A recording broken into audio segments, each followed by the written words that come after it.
நம்ம கீரை எப்படி கடையிறது அப்படின்னு தான் பார்க்க போகிறோம். ரொம்ப டேஸ்ட்டாக இருக்கும் இந்த மாதிரி செய்யும்போது. கீரை எந்த கீரை வேணாலும் நீங்கள் வாங்கிக்கோங்க. முளைக்கீரை, அரைக்கீரை, சிறுகீரை, மணத்தக்காளி கீரை, எல்லா கீரையும் இதே மெத்தடில் நீங்கள் கடையலாம். இந்த மாதிரி வேரை மட்டும் எடுத்துருங்க.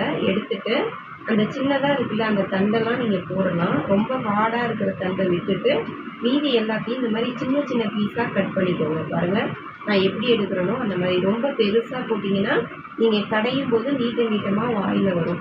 அதனால் குட்டி குட்டி பீஸஸாக இருக்கிற மாதிரி அந்த தண்டையும் போட்டுக்கோங்க.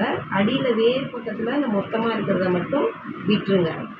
இப்போது நல்லா 3 டைம் கீரையை அலசணுங்க. எப்பயுமே தனித்தனி பாத்திரத்தில். இப்போ இதில் அலசிட்டு இன்னொரு பாத்திரத்தில் போட்டாக்க தண்ணி அடியில் மண்ணெல்லாம் இருக்கும் கீரையில். அதனால் 3 டைம் அலசிக்கோங்க. நீங்கள் மண் சட்டி இருந்துச்சுன்னா மண் பாத்திரத்தில் செஞ்சுக்கலாம். என்கிட்ட இப்போ அது